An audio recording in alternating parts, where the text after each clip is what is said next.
Hello everybody, VanBradley here, and we are just over 3 months away from getting our hands on Civilization 7. The marketing campaign is in full swing, and over the last couple of weeks, developer Firaxis and publisher 2K have slowly started to give us more information about the game. We've got dev blogs, we've got live streams, we've got 60-second Twitter posts which show me how the new resource system is going to work. It's all good stuff, but with information comes opinions. You can see online some of the rhetoric. People are either really excited about parts of the game or really not excited about other parts of the game, and I want to make videos covering both. This is one of the most fun aspects of a game release, when you have enough information to start having opinions, but not enough information that you have any idea what's going on. So in this video here, I'm going to talk about all of the most exciting things to me personally. Maybe not you, maybe you'll dislike the things that I'm going to talk about, but there's a lot of things that have excited me personally, and I want to talk about them here. So let's start with number one.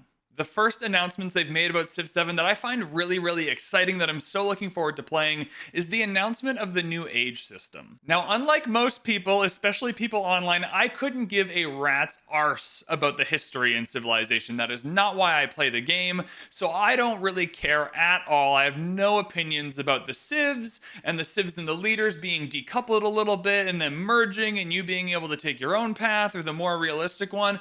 Don't care about that at all. I'm gonna have a good time doing whatever they want me to do with that system. What I do love about it, though, is how it interacts with the ages. While we've only really seen gameplay from the first age, the Antiquity Age, Civ 7 is going to be more intentionally split as a gameplay experience into 3 ages: the Antiquity Age, the Exploration Age, and the Modern Age. This is really exciting because it alleviates some of the pain points players have when they're playing Civ 6. If you've ever hopped into a game of Civ 6 and you are selecting your leader, sometimes you will have a leader that only has a bonus in the late game. Think Gran Colombia with their haciendas. They're very powerful, they're very exciting. You're spending the whole game, you can't wait to get to them, but you can only really use your ability later. Or your ability, like the German U-boat, might be a late game ability and useless, so by the time you even get to your ability, you don't even want to use it. Splitting things up into these ages with the new leader system is going to really help that. Having new civilizations to choose from in each era means all of those civilizations can have an ability that's fun and exciting to play in the era in which you can choose them, which means that every single era you're going to have something new and exciting to kind of latch onto with your civ, instead of kind of using your abilities in the early game and then they're kind of done, or having to wait till the late game for them. You're going to be able to use some of your unique abilities in every era, which I just think is a much better gameplay experience, or at least it certainly sounds like it. We'll see how it goes when we hop into game. There are also a lot of smaller benefits I can see with a system like this. Civ is a game, as someone who makes tutorials for it, that can be relatively unapproachable for new players. Breaking down the match into 3 kind of smaller portions of roughly 200 turns can make especially the early game, the Antiquity Age, more digestible for newer players. They've already announced that gameplay aspects like exploring new continents or founding religions are things that kind of kick into the mid-game, allowing the early game to be a place that can breathe a little easier, where you can really focus on that early game or early empire building without having to worry about the whole scope and scale of a civilization game. While I have full faith that doesn't mean the Antiquity Age will be bare and boring. I'm so sure that they're going to have so much good stuff in the Antiquity Age for us. I like the idea of splitting the game into these bite-sized chunks and introducing new aspects as we go through the game as a way to make it more digestible for people and more enjoyable to play. On a side note, this is something that hasn't been announced in the same way, but has kind of been hinted at, that I'm really excited for, at least the potential of happening. I love the idea of having certain things you can do in a Civ game only in the age in which they were able to be done. Hello friends, Editing VB here. As I was editing this section of the video, I stumbled across a dev blog that outlined just how many things are going to kind of be locked in between each age, which means my hype is intensifying. Did you know that there are some resources that are only going to be available for one age? How cool is that? Anyways, we should probably get back to the video and see what that idiot from earlier had to say.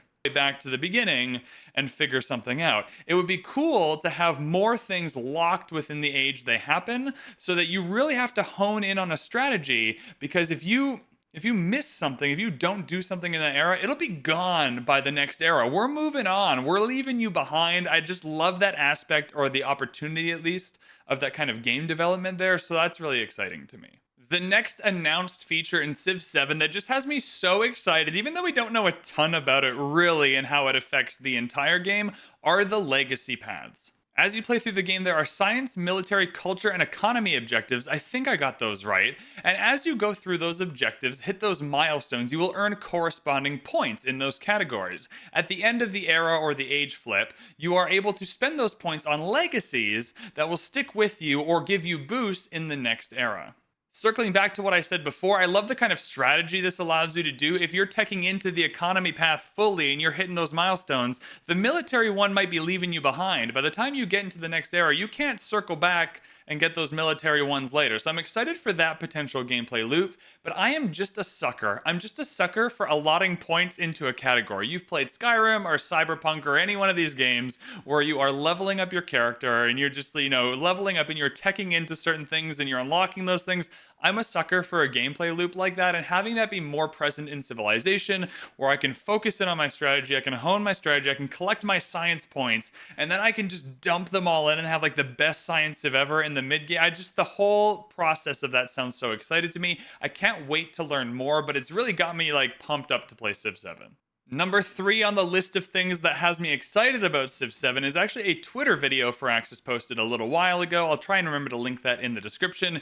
In this video, it was 60 seconds long. One of the QA folks at Firaxis went over very briefly, very roughly, how resource management was going to work. We learned quite a bit of information there, and I'll leave that video for you to kind of watch the 60 seconds and download all of it. I'm not going to be the best megaphone for that. However, I just liked that the resource management was more intuitive, that I could have resources in one city and allocate them to other cities, that my cities and towns are doing different things with resources, that I can collect all my resources over here and move them over there. It's always seemed weird to me in Civ 6, and you'll have this experience playing as well. I'll have a city, let's say is Pachacuti, and I put down my terrace farms. I have like 1 billion food in this city, right? It's a city, it's off in the middle of nowhere. It's got its terrace farms, it's got like 1 bajillion food. And I can't send any of that extra food to another city unless I use like a domestic trade route to do like, I get what they're going for, but it's always seemed like a little weird that a lot of the resources in your cities just can't be transferred between cities. It just seems like such a real life thing to have happen. And so I like the way, or at least I like the way that video made it seem like they are integrating resource management into the cities. The fourth thing isn't a gameplay feature at all, is a general game development focus. Over the course of the release of Civ 7 so far, the marketing campaign, a lot of people at Firaxis have been talking about making the game less monotonous, reducing unnecessary clicks, making the game feel smoother in the late game where you're not just like mindlessly clicking things for no reason. They've talked about how this influenced their, change of the movement system, etc. And this has me really excited. I literally just got off stream about an hour ago playing a game. This one was also as Pachacuti, and we lost. We downloaded an AI mod that made the AI really good, and Scotland killed us. They had 1,200 science. It was a whole thing. They thermonuked us. It was bad. But in this game, at the end, we were fighting a war, and it took like 1 billion years to go through each turn. I'm talking 10 or 15 minutes because we had so many units and so many cities, and you just had to like micro click. And I'm not making decisions. Like, it's all just fatigue, right? Like, I'm not making important strategic decisions. I'm just like queuing up 90 things for each city to do.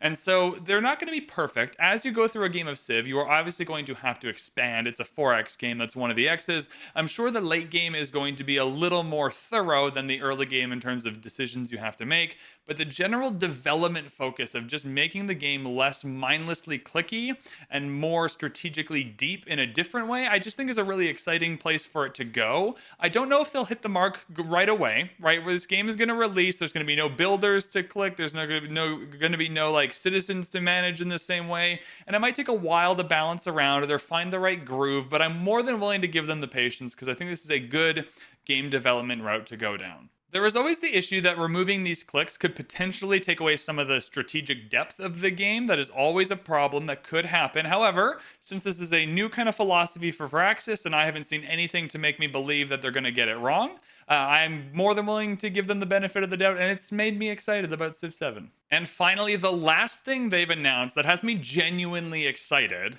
is the addition of army commanders. I don't know if you watched that first live stream, but just, oh my god, domination is the most fun way way to play Civ for most people. If you look at the tutorial videos, the tutorials of how to win domination games and how to like nuke people are always the ones that get the most views. It's what a lot of people play Civ for. They want to hop in every once in a while and they want to get that domination victory.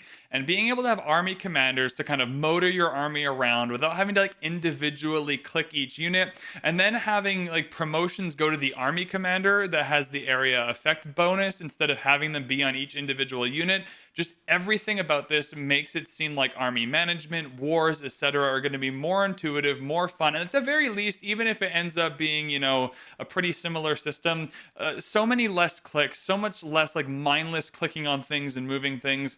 Those are like, it's just so exciting to me that these army commanders are going to come in humankind style. We're going to suck up an army. We're going to move it around. I'm not exactly sure how it'll work, but I'm positive that this will be a change that I enjoy, and so I'm excited about that.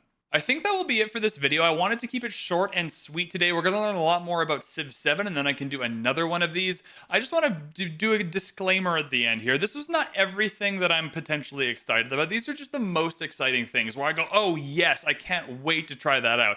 There's a whole list of things that I'm like neutral to positive about. There's a few things I'm neutral to negative about, and there's a few things I'm really concerned about as well. And we'll talk about those in another video. But if you're watching this and you're stoked for Civ 7, you're like, he only liked 5 things, it's just the most exciting things. Let me know in the description below what your excitement level is, the comments below, what your excitement level is for Civ 7. Are you excited? Are you not excited? Kind of where are you at with your Civ 7 hype? What are the things you are most excited about? What are the things you are least excited about? I'm excited for Civ 7. I'm excited to talk to you more about it. Thank you so much for watching this video. We'll see you in the next one.